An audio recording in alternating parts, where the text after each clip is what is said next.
ফিরে এলাম বিরতির পর। আজই কি ধোনির শেষ ক্রিকেট ম্যাচ? ক্যারিয়ারের শেষ লগ্নে আমি ভগবানকে ধন্যবাদ জানাই। আমি যখন ভারতের হয়ে খেলেছি অনেকদিন ধরে, শরীর কখনো আমাকে কষ্ট দেয়নি।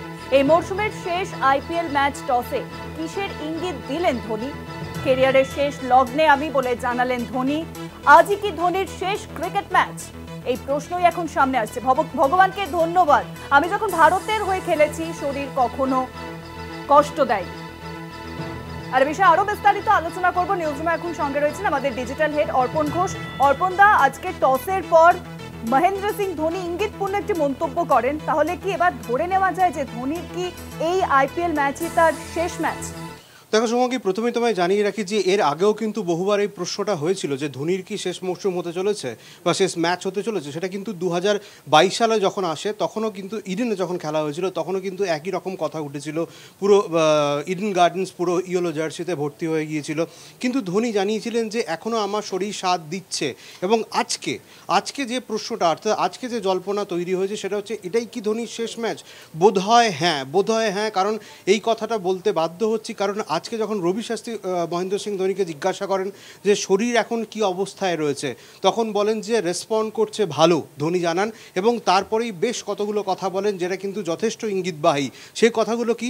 প্রথমেই তিনি জানান যে কেরিয়ারের শেষ লগ্নে এসে গিয়েছি, অনেক ধন্যবাদ ভগবানকে যে এই লাস্ট স্টেজ অফ কেরিয়ারে এসে প্রচণ্ড খাটনি করতে হয়, তার জন্য সাপোর্ট স্টাফদের অনেক ধন্যবাদ এবং অনেক মেনটেন করতে হয়। তবে এখনও পর্যন্ত এটুকু বলতে পারি যে আজকে খেলতে পারবো, অর্থাৎ যথেষ্ট গুরুত্বপূর্ণ ইঙ্গিত।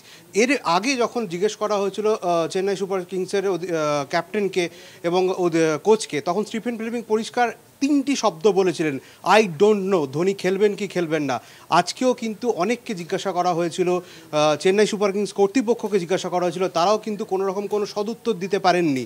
তবে ধোনি তিনি কখনোই কোনটা লাস্ট ম্যাচ, কখন তিনি শেষ করবেন, তিনি কখনোই ইঙ্গিত দেন না। তবে আজকে টসে রবি শাস্ত্রীকে যে কথাগুলি বলেছেন সেটা যথেষ্ট ইঙ্গিতবাহী। মনে করা হচ্ছে হয়তো আগামী মরশুমে ধোনিকে ক্রিকেটার হিসেবে দেখা যাবে না।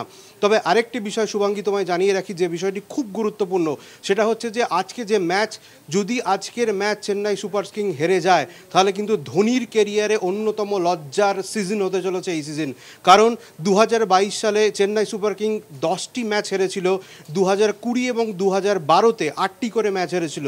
এখনও পর্যন্ত 13টি ম্যাচ খেলেছে চেন্নাই সুপার কিংস, তার মধ্যে 10টি ম্যাচ হেরে গিয়েছে এবং মাত্র 3টি ম্যাচে জয়। এবং আজকের ম্যাচে যদি গুজরাট টাইটান্সের কাছে হেরে যায়, তাহলে চেন্নাই সুপার কিংসের যে সিজন, তার মধ্যে সবচেয়ে খারাপতম সিজন হতে চলেছে এইটি। এবং 11টি ম্যাচ হারলে কোনো ফ্র্যাঞ্চাইজি ক্রিকেটের ক্ষেত্রে এটি প্রথম হবে এবং ধোনির কাছে যথেষ্ট লজ্জার হবে। কারণ ধোনি এই মরশুমে, যেহেতু ঋতুরাজ গাইকোয়াড অসুস্থ, সেই কারণে ধোনি অধিনায়ক, তাই অধিনায়ক হিসাবে ধোনির এটা লজ্জাজনক শেষ হতে চলেছে বলে বলা যেতে পারে। শুভাঙ্গী, অনেক ধন্যবাদ।